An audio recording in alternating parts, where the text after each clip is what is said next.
All right, let's try this one more time. So it's your brother Chief Infame. We'll start out. Power to the people, power to our people, respect our people. I'm using a different camera and a different device. I had the other one perfectly configured to see this screen, but for whatever reason, it wouldn't do that. So hopefully I can get this device perfectly set and we'll be good to go. So you guys should be able to hear the audio now, and you also should be able to see the screen and set up. So give me a quick second and we'll get going. All right, perfect. So this is for you guys that are lightly no, it's probably Facebook. They really are messing with me because I have perfect Wi-Fi, perfect signal, perfect everything on 3 devices, and I'm currently listening to 2 people watch audio content. So it's not me, it's the book, but that's cool.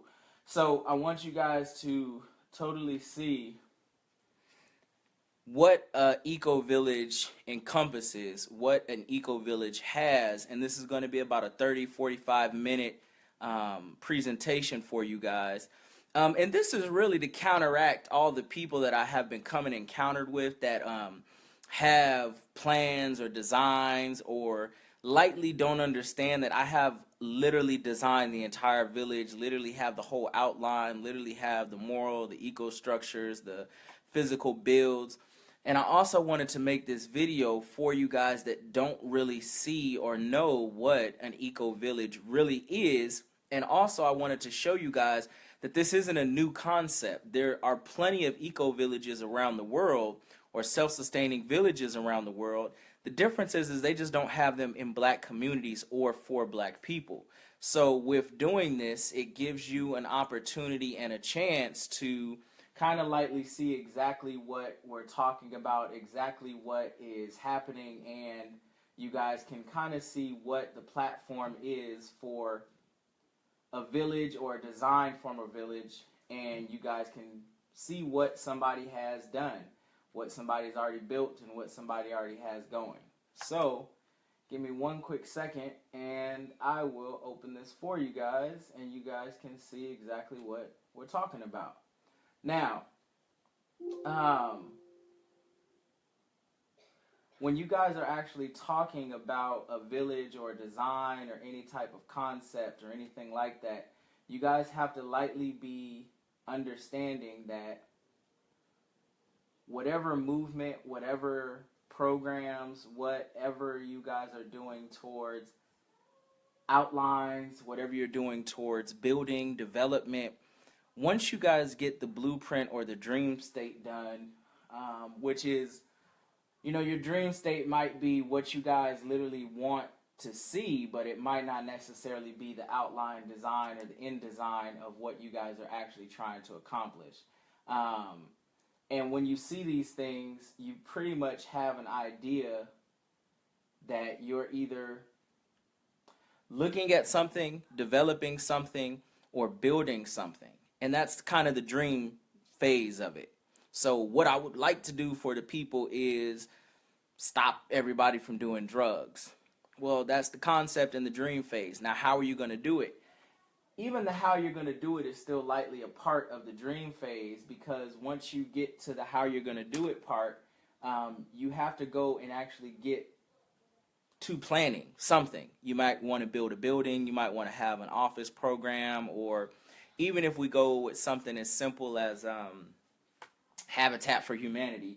Before Habitat for Humanity started, Habitat for Humanity had to have some type of build development, or they had to build something that was going to show the community that it was somewhat possible. So they had to build their first house. They had to have a plan on how they were going to build the first house. They also had to have an outline of what the first house would have looked like. So when I decided to actually go into the program and build these platforms, you literally can see something simple as the outline for the city. And for whatever reason, because I'm using this device, switch it around and see if I can get a better design or a better platform of what we're looking for. So give me one quick sec. All right, guys, this is what I'm gonna have to do, because I had this set up for the other device. I'm going to give myself 2 minutes, and I'm going to set this device a little bit closer so that you guys can clearly see the presentation. And I apologize, I was ready, but for whatever reason, Facebook is doing their little magic with me again. As you can see, I'm on another device that has no problem on the same network, so it wasn't the internet or anything like that. But this will be a good outline for you guys to literally have an opportunity and a chance to see what I'm always talking about, as opposed to me just talking about what I'm doing. You can physically see lightly a presentation for it, and physically see some characteristics of what we're talking about. All right, perfect. So if you guys can see that now,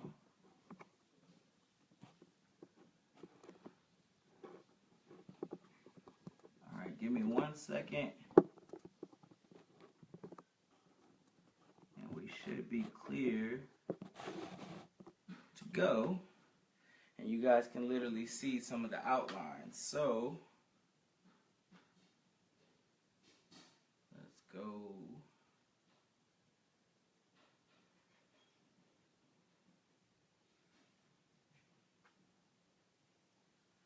All right, so here you go.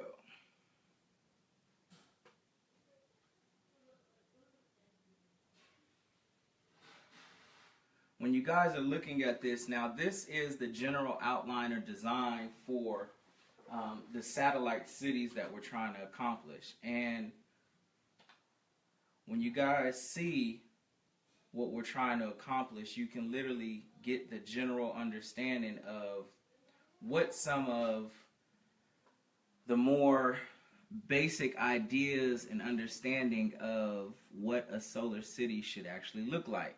So when you guys see these platforms and you guys see what we're going to have, what it looks like, or what we're trying to accomplish, you can see a larger design. Now, the reason why we have Ghana and Solar City Africa is because Ghana is one of the first countries that openly invited us to actually come, get land, develop, design, and build.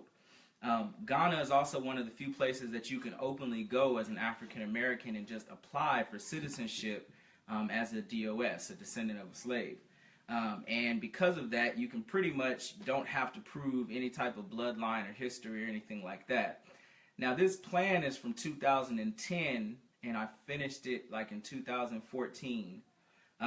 So since then, we've actually been offered and invited to multiple countries, various locations, as well as everywhere from Kenya to Gambia to Zambia to South Africa. But we actually have a slightly more advanced plan than what we want to do now, because we've actually found land that is adequate to house everything that we want to do. And I mean everything from the sense of building, development, design, and trying to incorporate that in everything that we want to manufacture. So now, because this is just the building portion, you guys will likely see some of the earlier designs of our flag, the first design of our flag really, and you guys can see what we're trying to do is a nationalist movement. A nationalist movement is different between a separatist movement and or just a general movement. So nationalists believe that if you create a nationality, for example, before the Jews went into Palestine and took over, there was no such thing as Israelites. There was no nationality called Israelites. Now, when they went, they didn't technically go super hostile. They went invitingly and took a small amount of land and then got more larger as they went. with us, we're not planning on doing any type of hostile takeovers, or you need a military or militia or anything like that. We actually physically want to do what the Asians and what the Europeans do when they go to any country, Africa, place, location, or as we're starting in the South, building this actually in America first as a design, a model, an outline, and then going to foreign countries and doing the same thing. Because with this platform, we only need 100 acres to build everything that you see in this design. So with that, you're able to house thousands upon thousands of people in that small vicinity. Now, outside of development and business, we may need a little bit more land, but only for general things like farming, growing options, and stuff like that. But for our general housing development needs and all of our business purposes, we pretty much only need 100 to 200 acres to accomplish everything that's in this plan. So once you see what the design is for the city, you see that Solar City is basically the premier world's first complete solar city and off-grid eco-green housing community. It's a community for the people, of the people, basically. Okay? So it's a free city to house millions of residents developed from complete eco-sustainability, harvesting water, free energy, free living, free food. So when we're talking about what an eco-village is, what self-sustainability is, if you have to pay for water, energy, your living cost, and by living we mean your housing and your food, it's not really self-sustainable. If I have to take care of anybody, it's not a self-sustaining community, village, project, or whatever you want to call it. When somebody moves into Solar City should be able to feed, house, clothe, and take care of the basic needs of life. Everything outside the basic needs of life shouldn't cost money. We tend to cost money on things that we want for entertainment, building, development, whatever it is. But the basic needs of life should be basic. And excuse me if I seem a little slower than normal. I had a procedure today and I just got off anesthesia and I felt great, so I felt like I can continue with this and do it anyway. So here we go. Solar City, Africa is a city for the people, by the people, developed from the abandoned city and rural areas of Africa and America. This is actually the Africa presentation because I'm just focused on Africa, but it's the same thing in America. What we do is use the abandoned areas outside of the rural cities to develop an actual platform for us to develop what we want. There's no sense or common sense in going to a city with the populations of millions of people to try and build and develop. And the reason is very simple, very basic reason. When you're talking about going to a city, let's say Atlanta, and you want to change, or actually I just use DC because I did a video on DC recently. Let's say you want to change DC. Well, when you go to DC, you have to realize that only 0.5 of the black community is conscious or aware. That's it, 0.5. So if 0.5 of that city is aware and the rest of the city is going to go about their Negro-Peonism, they're going to go about their coonery, they're going to go about their religious ideology, their political agendas, their Captain Black America. And what a Captain Black America is to me is somebody that's America, America, America, America is great, but I'm black. So a Sheriff Joe Clark, basically. You can call him a Negro-Peon, but they're lightly more than the average Negro-Peon. And the difference is a Negro-Peon doesn't know that there's oppression. They don't care that there's oppression. They've grown up their whole life thinking that everything is equal in America. Everybody has the same shot as America.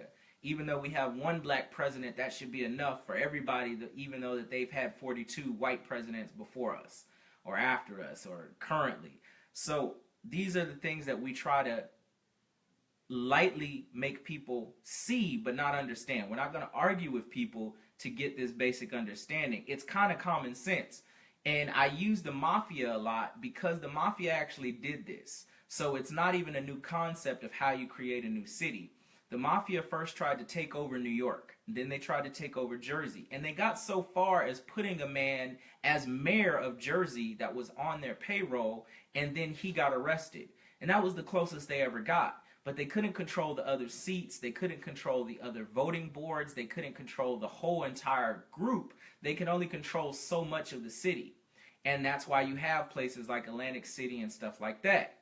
But when one gangster decided to get tired of trying to fight the government to do what he wanted to do as a man, him and two other gangsters went to the desert and they created this little bitty rinky-dink city that didn't even have a name. It wasn't on a map. It wasn't anywhere. He went somewhere rural in an abandoned location of America, and he created this small city. Today, you call that Las Vegas. So, that is the end of that, and that should let people understand the easiest way to develop a new community is literally go somewhere where nobody cares, nobody's at, and develop your new community. Very simple. So when you're developing the new community, what are the premises of your new city or your design or your build or your structure? So for Solar City, it's a city for the people, by the people.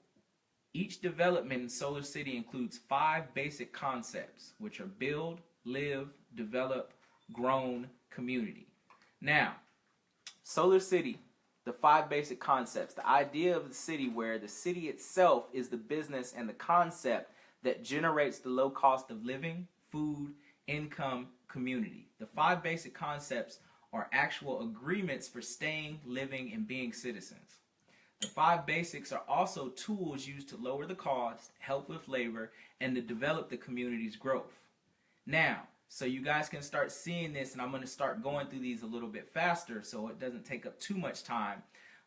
The basic design is if you had a home that produced your food, water, and shelter on the basic needs, like it's not growing, cows or anything like that, but your house produces 100 pounds of potatoes a year, 100 pounds of tomatoes, a couple 100 pounds of onions, and you'll see how that works in a second.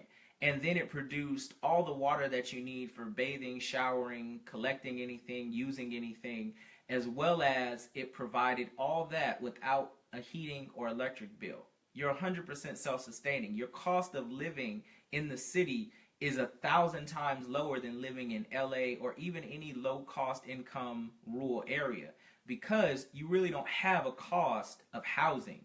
You don't have a food bill, you don't have a housing bill, you don't have a utility bill, okay? The idea of Solar City, where the city itself is the business concept that generates the low cost of living, food, income, and community, the 5 basic concepts are actual agreements for staying and living and being citizens, okay? So, build. This is the first concept. Each member of Solar City is asked to build, work, or help build and develop in the community. The building our citizens do come from a sense of community that helps one another, from helping raise homes to developing the eco-structures to working in the community food banks, the gardens, water processing plants.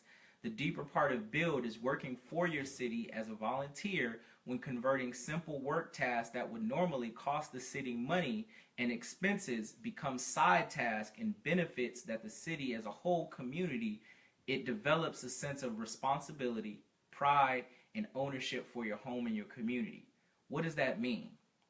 Well, let's say we look at parks, as parks are generally taken in your cities and your larger areas. Somebody gets paid to be what's called a park attendant. The park attendant is normally hired by a board in the city called Parks and Rec, or Park and Recreational. That person then goes and looks after the park. All he does is cut the yard, water the grass, make sure there's not a lot of trash, clean up, general stuff.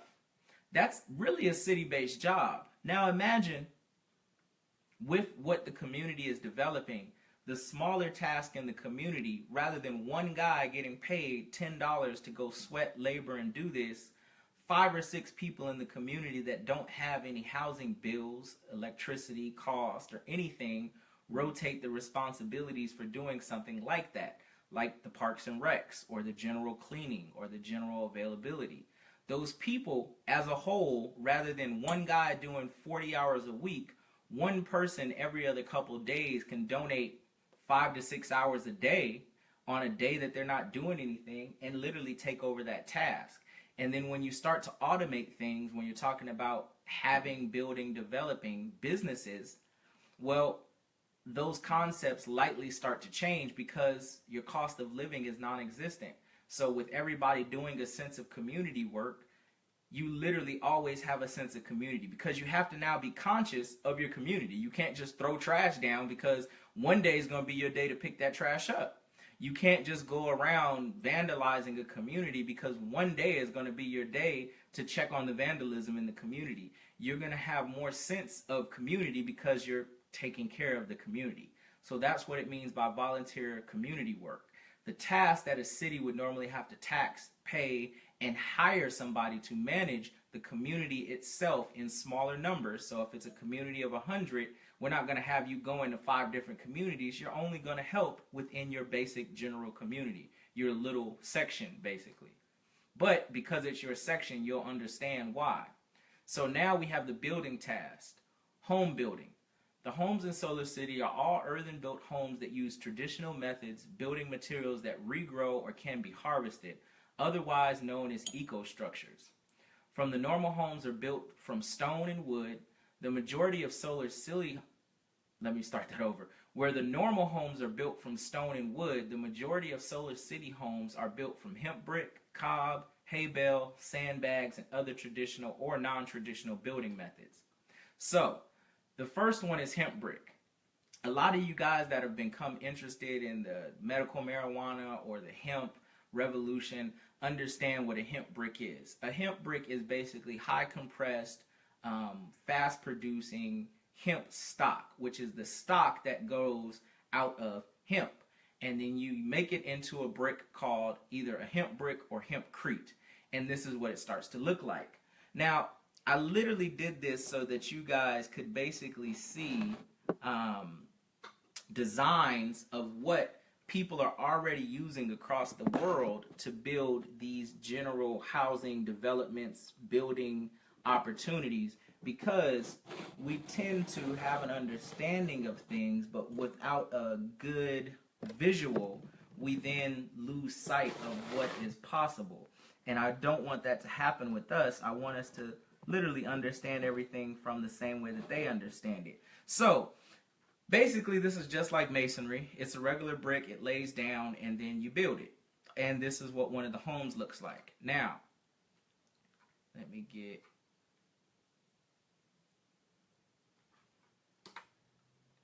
me one quick second.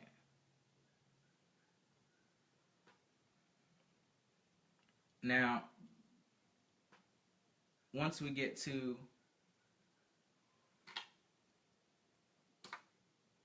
the next slide, looks like we froze up here a little bit, guys. Give me 1 second and we'll get going.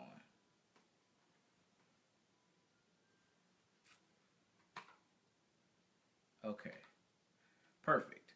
All right, so here's what a hemp brick home actually looks like. Your general hemp brick home, and that home in the top, all these homes are homes that are actually built out of the materials taken from construction site websites, building material concepts, and people that have already built homes, normally outside of the country, outside of America, that have built and developed these homes. So this is a home made out of hemp brick. You can't really tell the difference between that home or a normal home. And now the next building material is called cob. Cob home building is one of the oldest techniques in home building aside from stone masonry. Cob buildings are not only have their own shape, design, but they are most eco-friendly building material. Each cob home can last hundreds of years, if not test the time of weather. Actually, one of the oldest cob built homes, I just found out after I made this, is actually like 2,000 years old or something. So building tasks with cob consist of mixing ingredients and stacking and packing them into walls to make your desired structure. So if you see this building right here in the lower left-hand or right-hand corner of your screen, or in the lower right-hand corner, these are cob houses. Basically what it is a design of sand, clay, or sand, mud, and sometimes a packing component like straw, sand, any type of lime or clay. And then you place it into these style of homes. You can use traditional masonry style, or you can use non-traditional masonry style. And these are what your homes will look like.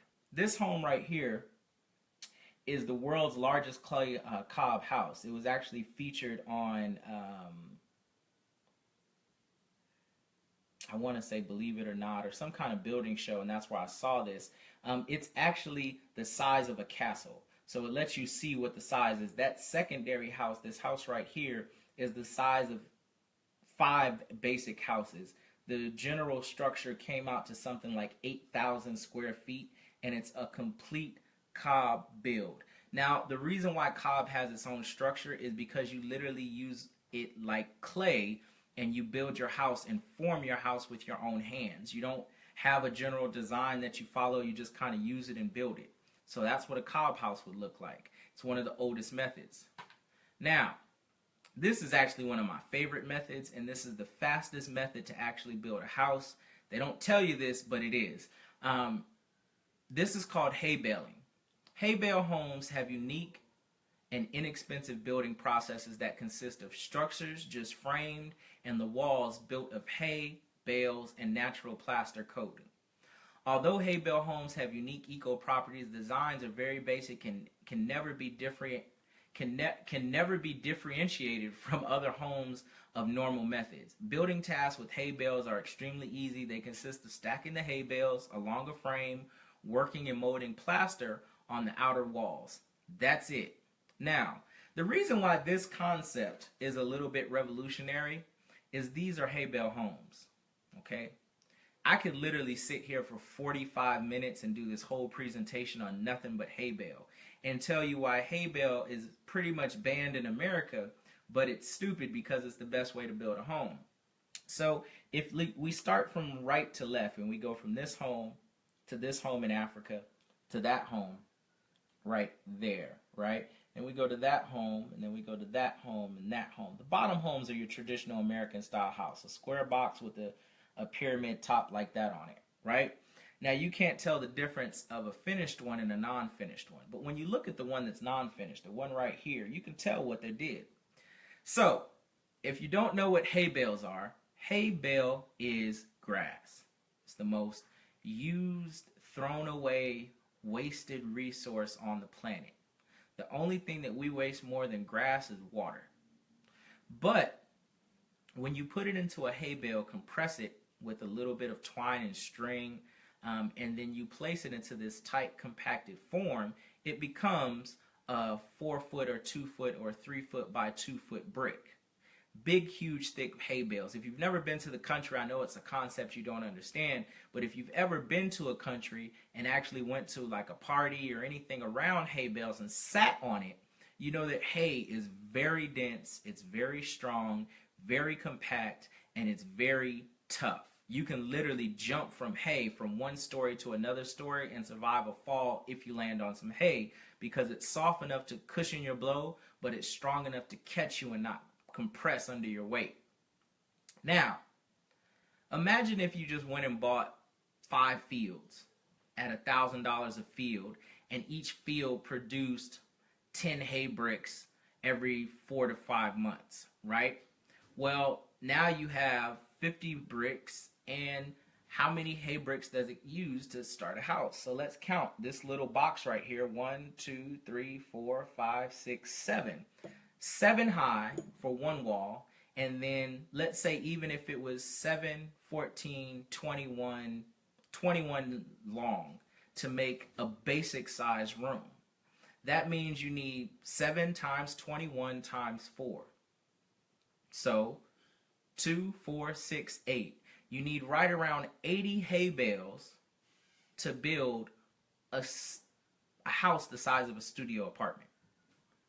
Now, if that trips you out, why would that be the end of it? What would be the end of that?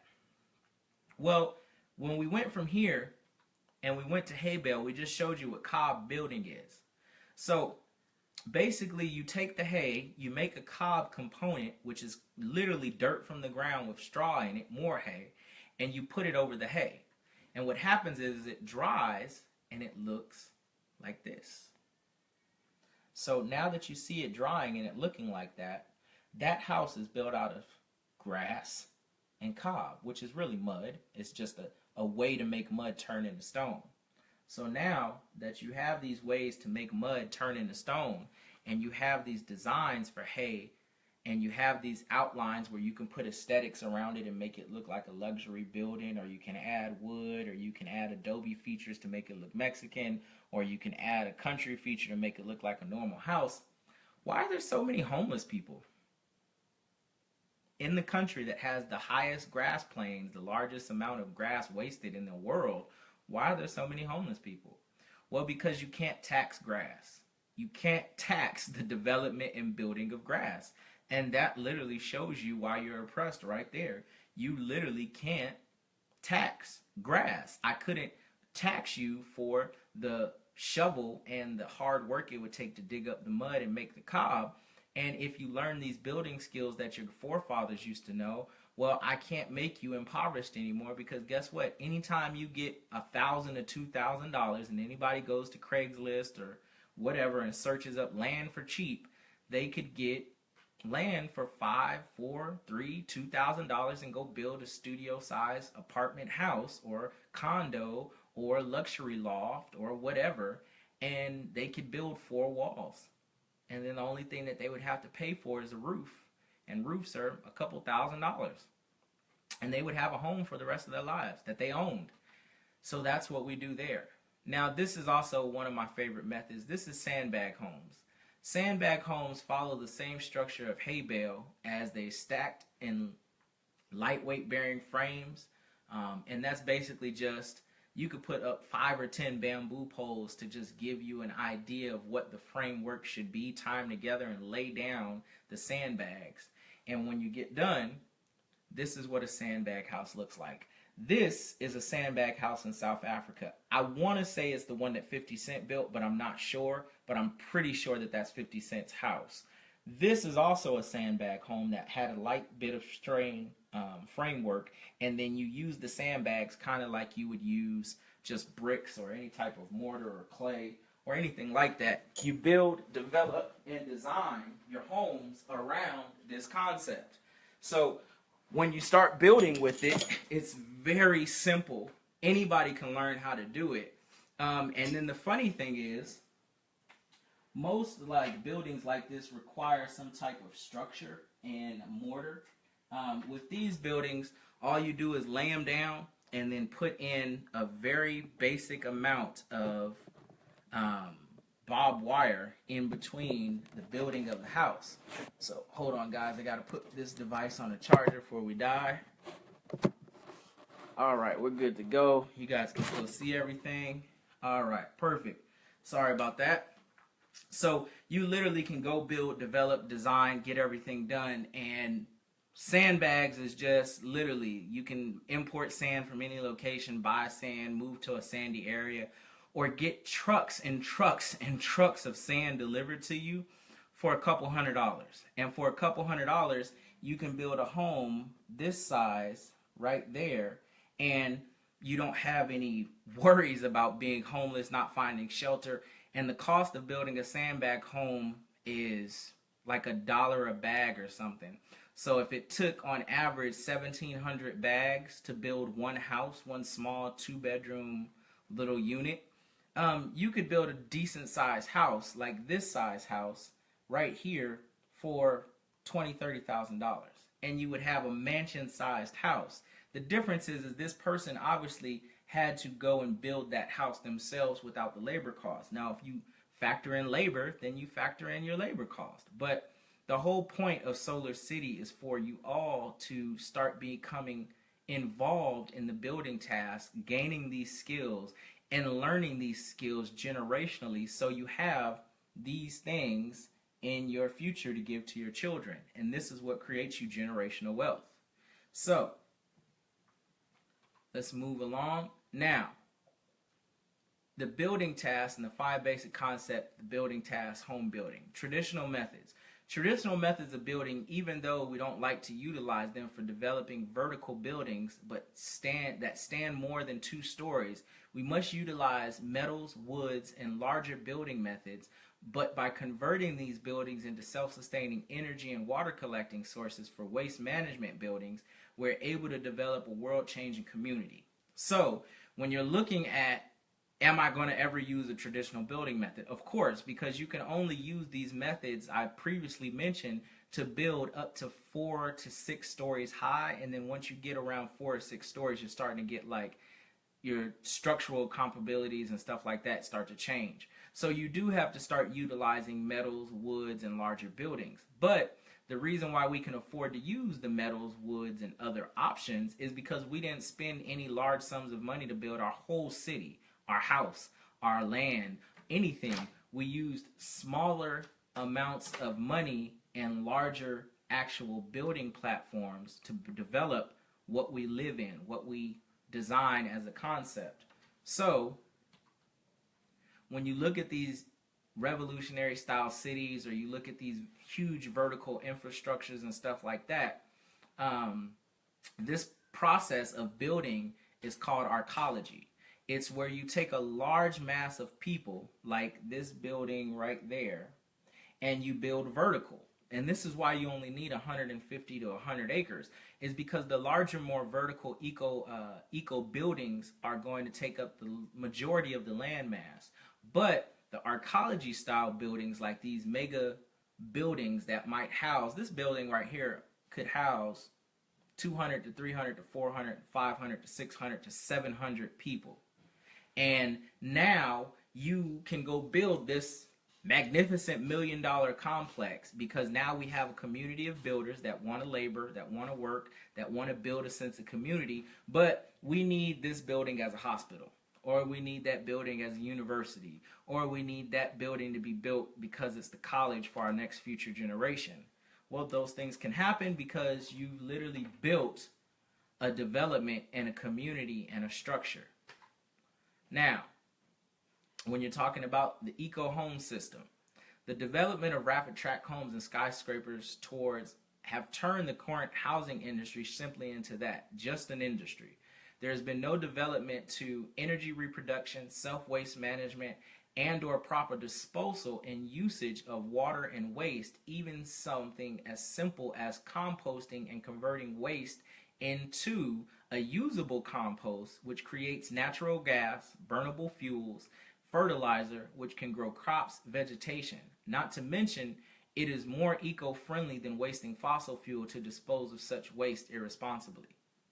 I know that sounds like a mouthful, but it's very simple.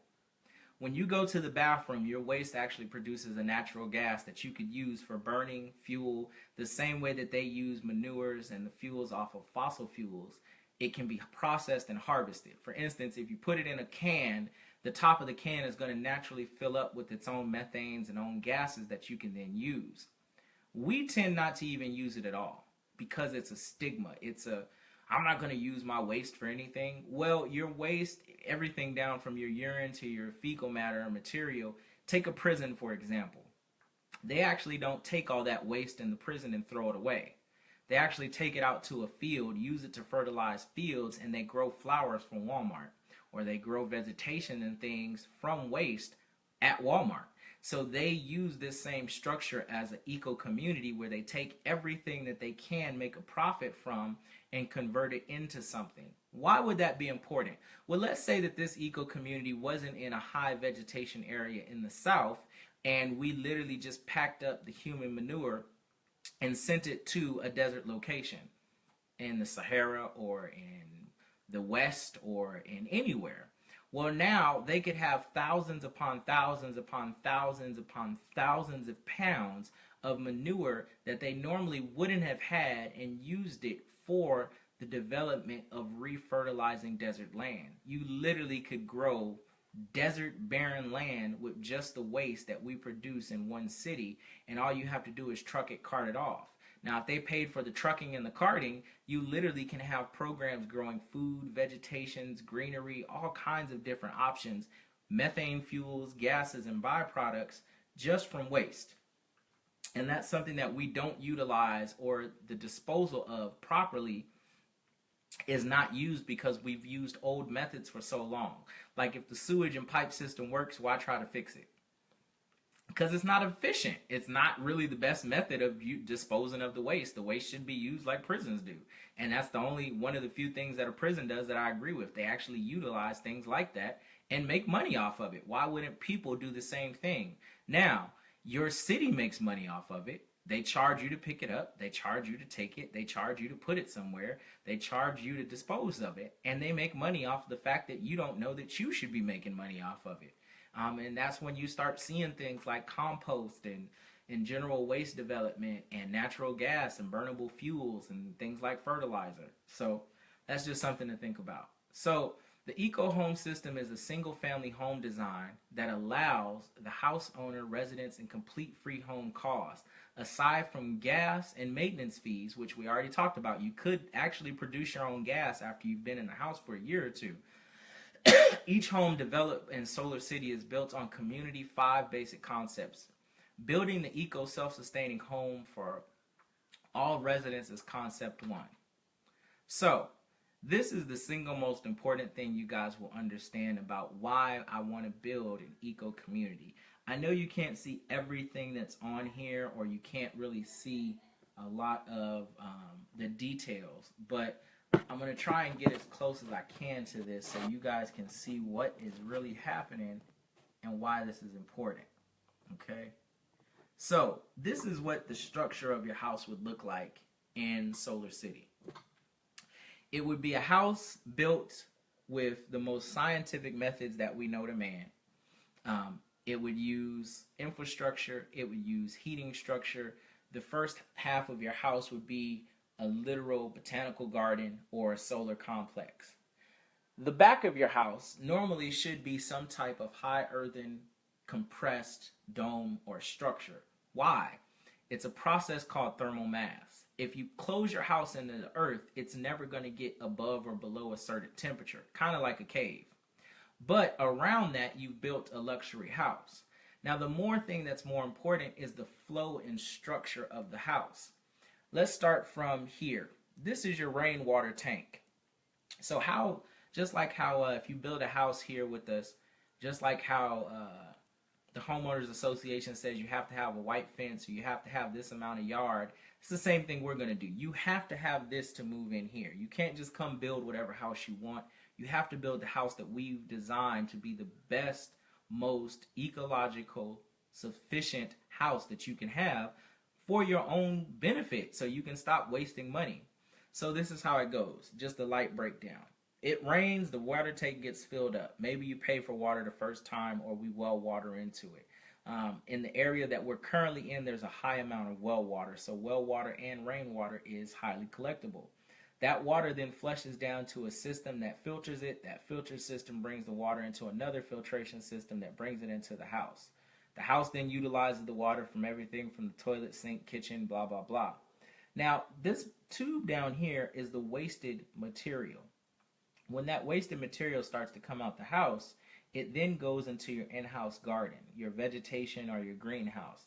And that greenhouse then filters that water by utilizing it in the plants, growing your free vegetation.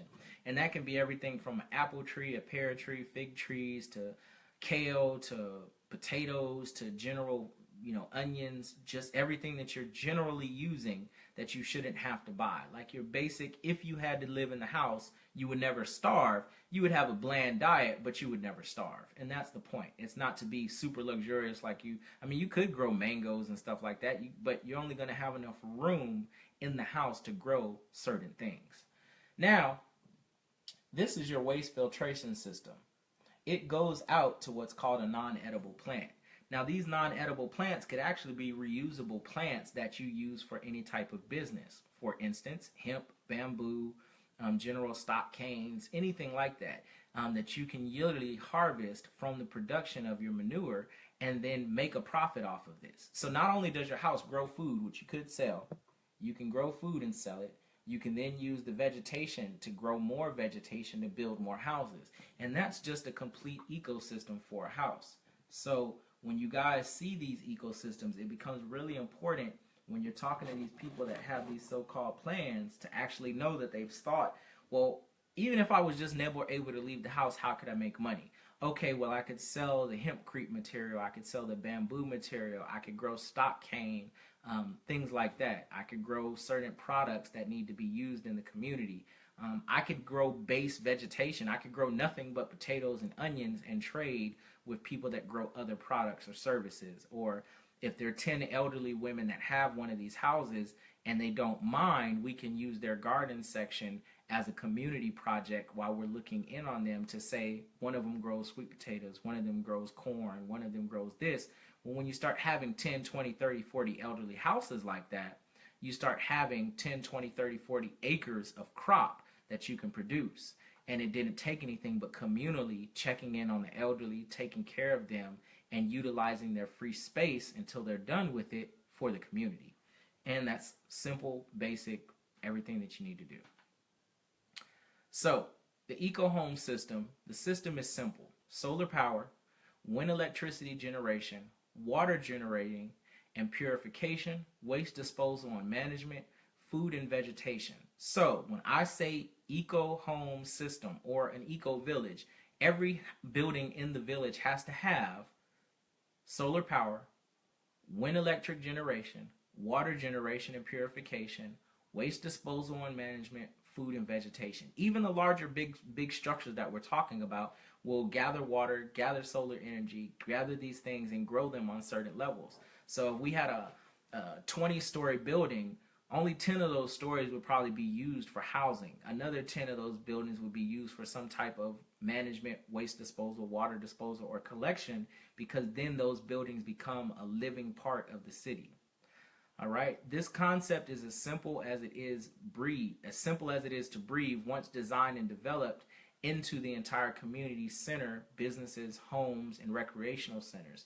Just sewage and septic have become a staple in most homes. So the EHS or the Eco Home System will be the same in Solar City. You guys don't even think about how difficult it is now when you build a house to drill a hole, get an excavator, put in a big tank, have somebody manufacture a big steel tank, put the steel tank in the house, make sure the steel tank is at level below the house so that the water can flow to the tank. Then we have to suck the tank, have an extravation port for the tank, and all we're talking about is literally a septic system. That's how difficult a septic system is to design, build, manufacture, and put in. But it's become such a staple that you just say, well, I got to have a septic system. Well, these things become the same way. Once you build them right once, you don't have to build them ever again. You have to maintain them, but it's the same thing as a septic system. So, now you can see the general design, and this whole city is built on nothing less than 150 acres. And the reason why that is because you don't need that much space when you're building vertically as opposed to horizontally. So you can see these larger structures, these buildings and things like that. This building could house 2,000 people. And we all know that my plan is only to put 1,500 to 5,000 people at a time in these smaller locations so that they can build and grow into larger buildings, larger locations, larger manufacturing, okay? Now, these other buildings that you see in the structures in the background, they may be processing facilities, colleges, hospitals, nurseries, schools.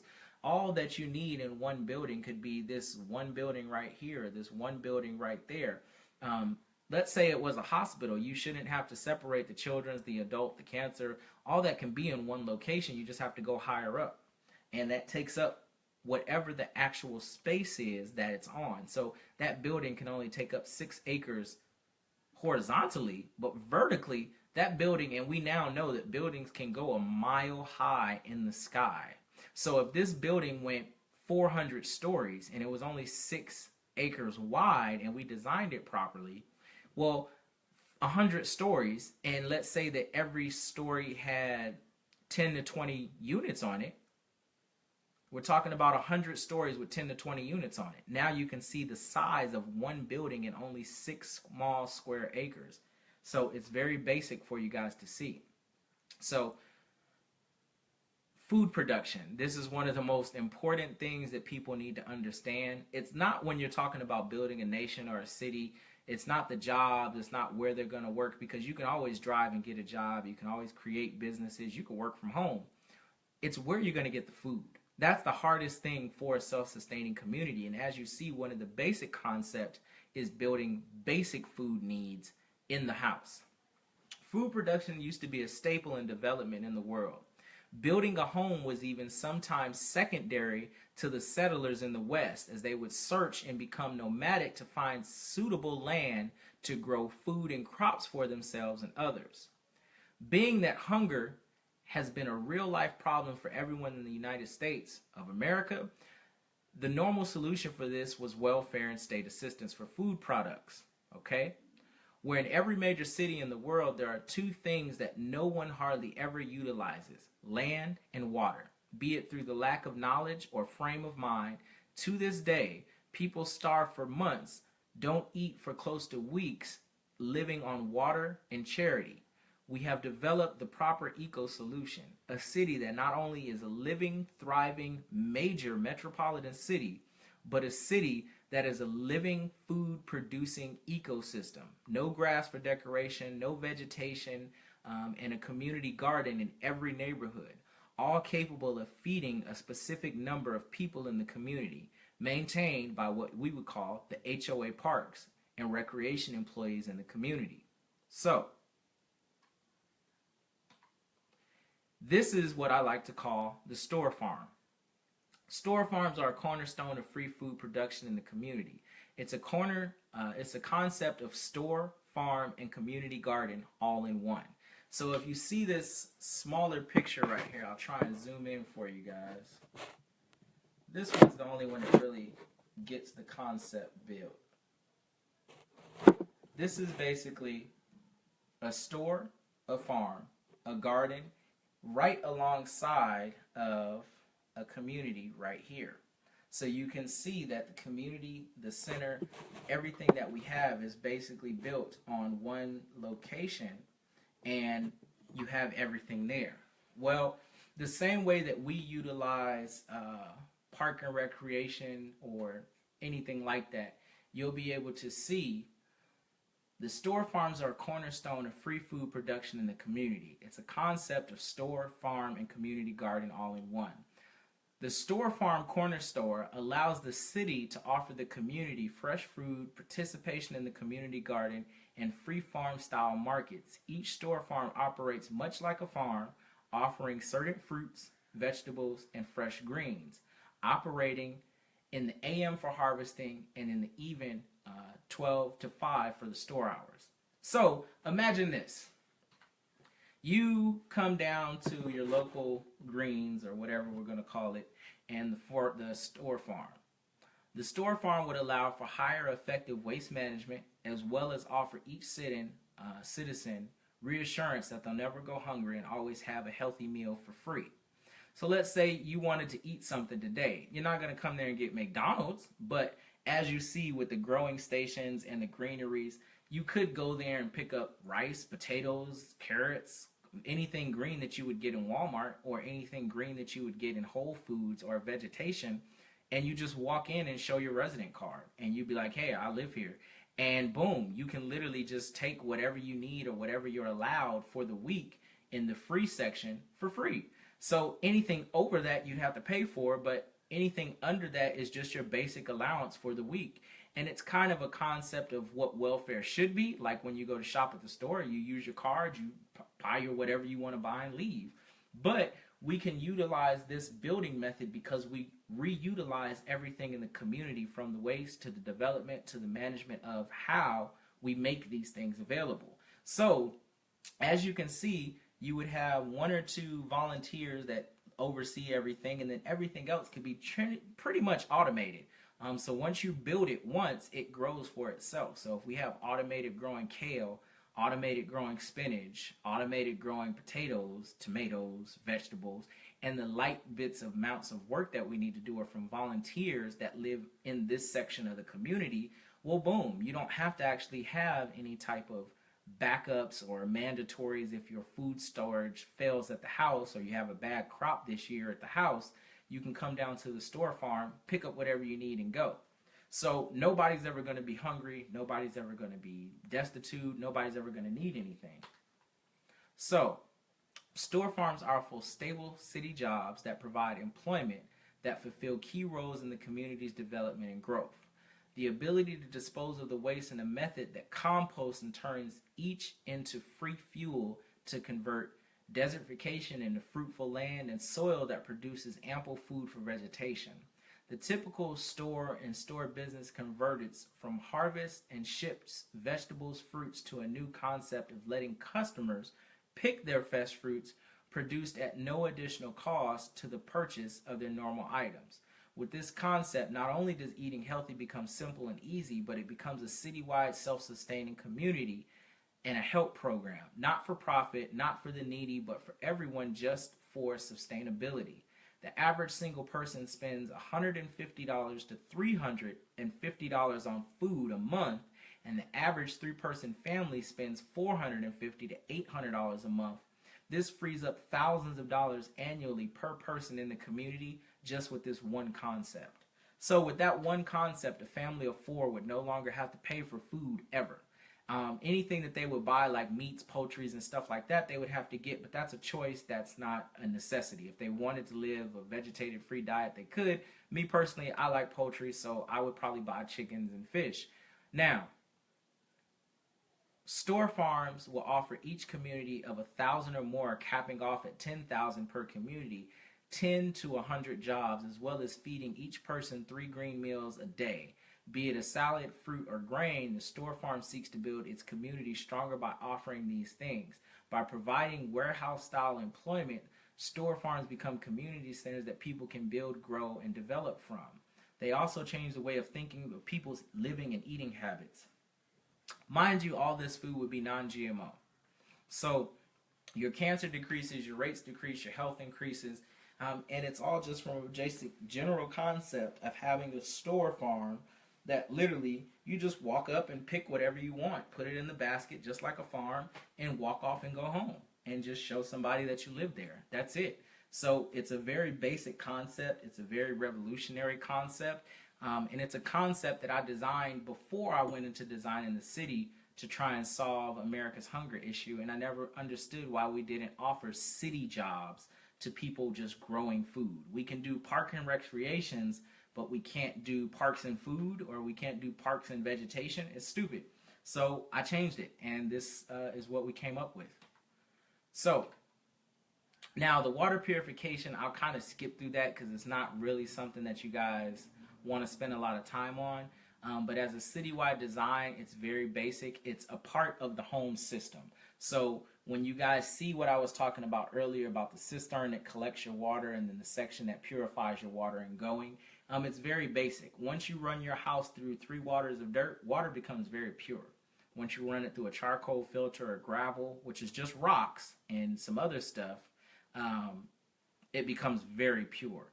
Then once you run it through certain things, it comes out as clean as day. And you literally can go into the desert, get the dirtiest water you can find, and you can build a water purification device out of nothing but what's in the ground and the dirt with a water bottle. If you layer a water bottle properly with gravel, dirt, sand, grass, gravel, dirt, sand, grass, it'll purify water 100% better than anything they've made scientifically. So if you build that concept into your home, you basically create 300 to 500 gallons of well, tank, or harvested water that doesn't cost you anything but the maintenance fee of maintaining whatever harvesting system you're using or whatever purification systems that are put in. And those are yearly costs, not monthly or whatever cost that you would have. And they'd be cheaper than a water bill or whatever. So let's go. This is a really basic concept. And at this one, I'm going to kind of end it off once I get to the end. But this is a huge part of the eco-village and the community. This is community development. Community is lost amongst the cities and city streets. People have lost a sense of self. The idea of community has all but been abandoned in larger cities. The pride of neighborhood has all but been abandoned. The natural gathering of people has all but been lost. The CD, or Community Development Program, developed into the community, is a staple and a foundation of Solar City. The design incorporated of the community centers and squares in all communities will offer service and needs and base needs on city designs. So when we're talking about community development, in every neighborhood. We're only talking about neighborhoods of 100 to 1,000 to 500 people. Each one will have its own community development center. And the community development center will literally be kind of like how you had school back in the day. It focuses on youth, literacy, sanitation, health, education, basic design, and development. So in Solar City, you would never have a child care bill. It would be a city-based, community-based program where you can take your kids to the community center and you would have free daycare. And your kids would literally go to school, build, develop, and then go back to the community center if they had any types of needs. The simple things like your libraries or all these different fitness and sports centers, your LA Fitnesses and things like that that are spread out would all be at the community center. So we're talking about larger buildings, larger things like that. So the CD program is developed into the community foundation of Solar City. The design and incorporates the community centers and squares, and all communities will offer services to the community. So now that makes a little bit more sense. And these are the types of buildings I'm talking about. Larger buildings that would house, build, develop, and help people. The program is developed into the community foundation. The design incorporates squares in all communities, and the buildings of the cities, parks, and recreation centers all have the exact same basics and some generalizations. So every community center will have field and track, pool, library, tech center, student centers, wellness centers, and training centers. So if you want to do your general education, your physical education, your mental education, you can pretty much come to the community center, hang out, chill, and actually meet people in your community while you're doing that. And it gives us and develops into the community a foundation in Solar City. The sole purpose of Solar City is to take away the one embedded social structure of a big city where hunger, homelessness, helplessness, and the defeated by class and status. So the whole point of Solar City is that nobody has a class or a status, or nobody's richer than anybody else. Everybody pretty much has access to the same thing. Everybody has a house. Everybody has food, water, and shelter. Everybody has access to the community center. Everybody can actually be a part of one specific community and develop their natural design of not being everybody for themselves. I have to fight to survive, survival mode, blah, blah, blah. Here you can be as rich as anyone or have as little as anyone else, but yet still have a home, transportation, food, and prosperity to learn and grow. So your child's going to have no different chance from my child in growing and developing into a genius, because the community center has everything he needs. He's not going to ever need his own personal computer if we teach them that you don't really need a personal computer device if you can always go to the community center. It also forces people to disconnect from the internet or from electronics and physically be a part of a community, physically go out and play, physically go make connections, physically go talk to people, physically go be involved with somebody else in the community. And this kind of structure also helps us with the cost of what living would be. You don't have to spend $1,200 on a computer because the community center has enough computers for everybody, or enough laptops for everybody to use, check in and check out, kind of like a library does. Well, then you don't have to go spend money on building those types of things, or having your children think that they need to spend money on building those types of things, because their general thought process will change from being a part of this type of community. So the community program is developed into the community foundation, which each developing community program will have the ability to build around the needs of members in the community, and no one will be left behind with any needs whatsoever. So right now, you may have an iPhone or a laptop or a tablet or a big screen TV like I have, but there's thousands of people that don't have any of those things, that are homeless, that are hungry, that have no anything. So when you're looking at that and you're building with people, somebody having the option to have something you don't have changes dramatically, It changes dramatically how that person can interact in his life with depression, with his general standard of living, what he considers community, how involved he is in the community, because these things become staples in his community development. They're not just options. Like the library right now is kind of weird to people. Like, oh, I'm going to the library, or I'm going to go do this, because it's not really a community-based program. It's seen more as a disadvantaged program for people that don't have. Very few people that aren't in school go to a library and just hang out. Very few people that aren't in some type of training course or need to learn something that they have to physically touch a book that they can't find all on the internet for free go to a library. But if the library is a part of your community center, your education center, your fitness, your wellness, your health, or anything like that, let's say LA Fitness had a library in it, more people might go read, because plenty of people go to Barnes and Nobles or bookstores like Borders and hang out, but very few people go to the library because it's not seen as that type of community hangout, cool, hip place, and that's what you change with the community center. So I just wanted to give you guys a light little 40-minute insight into some of the stuff that we have.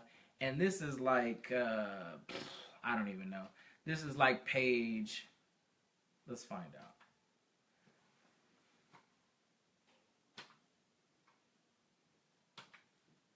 This is basically page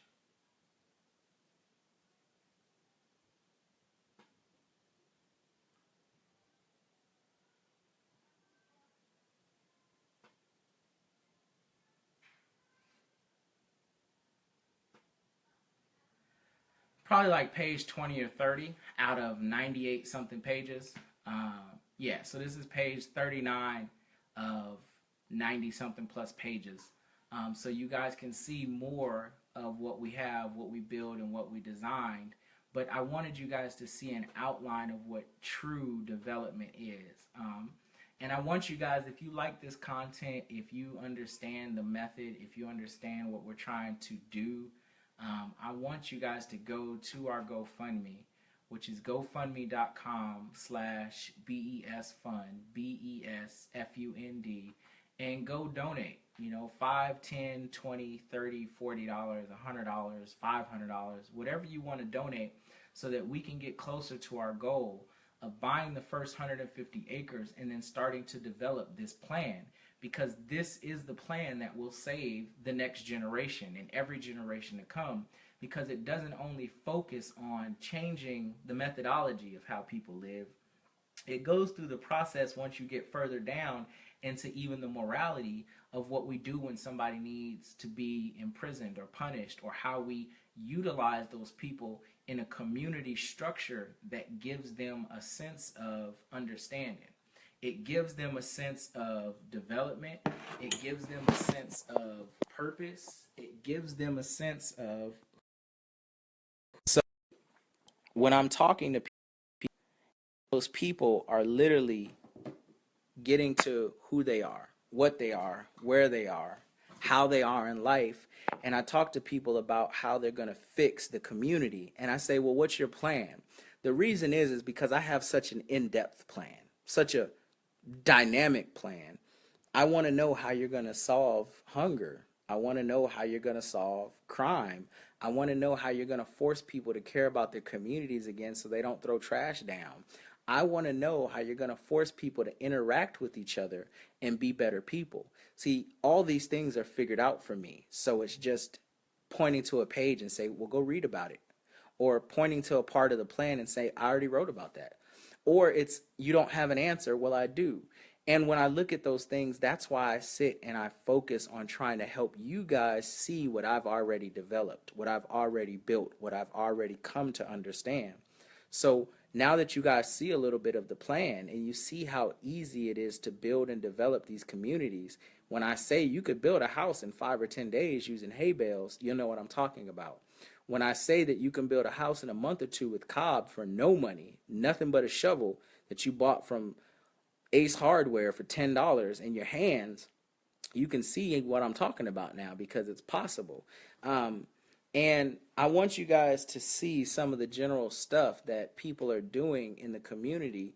But when you're looking at the community in its whole, most people are looking at what we're doing. They're looking at it. They're from the outside looking in.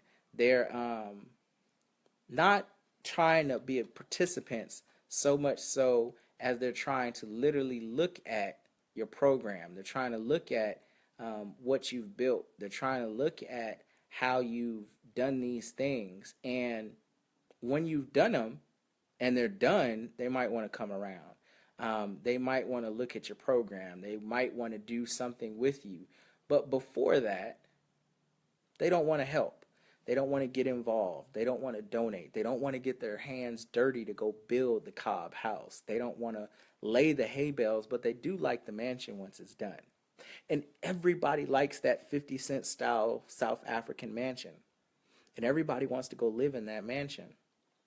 But when somebody like me walks up and say, did you know it only took us a month and some hay to build this house and a couple spatulas so we can smooth out the walls with cob or clay or cement or whatever, and you wouldn't know that that's a piece of hay behind that wall, but it is.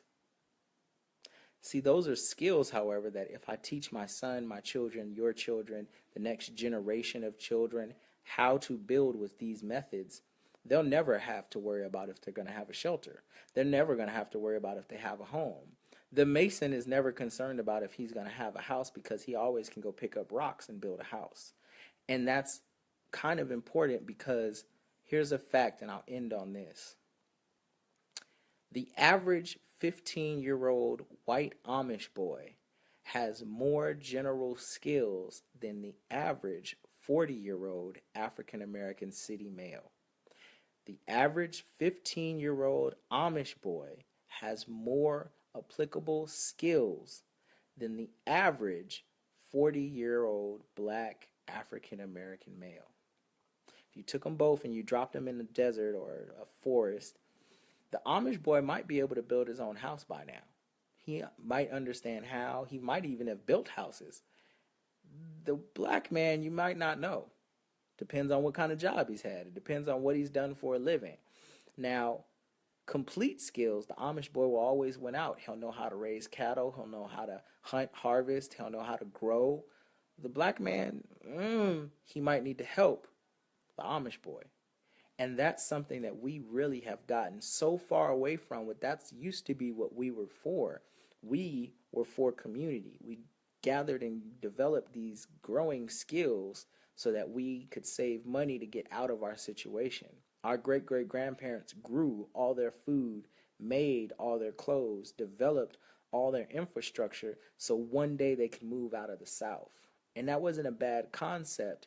It was just a concept that had no sum gain. It was a zero-sum gain. Moving from the country to go to the city because they thought the white man's ice was colder might not have been the smartest thing. But then they didn't understand what happens when you move into the city. You become a city boy. And you lose all of your applicable skills because you don't have a yard to grow food in. You don't have a need to build or fix your own house because you live in an apartment. You don't have a need to learn how to ride or grow, gather, or build or develop because you're in a city and these things aren't acceptable in the city. So even the people in the country now have become city folk because they don't have these applicable skills. Very few of you know how to hunt, fish, and gather. Very few of you know how to cook bread, harvest wheat, and grow potatoes and tomatoes. Very few of you, even in the country, know these things. And that's what we have to change. Then once you change those things, everything changes. The entire world starts to change once you build a sense of community. Like I said, if you personally once a week have to go attend, look at, pick up, help, develop, or clean the park with a group of 5 or 10 other people in your same community, because it's your community task today, you can't just throw trash down on the street. I mean, you can, but somebody might whoop your ass because they look like, I'm going to have to pick that up, right? You might as well just put it in the damn trash can. Those things become consequences because not only does your house become your house, but your community becomes your community. You care if somebody's out there fucking up your community, excuse my language, because you have to actually look after it. That's a sense of pride and ownership. Imagine if everybody in the ghetto right now went outside and just started cutting the grass and painting the yard and spending their own money. Heaven forbid they spend their own money to fix this other man's stuff that they've lived in for 20 or 30 years. Imagine what your ghetto would look like if they just fix their own things. Imagine what your community would look like if you stopped believing it was a ghetto and just went and treated it like a community. It would be a totally different place. Now, is that going to fix Ray Ray and Pookie and them on the corner? Nope.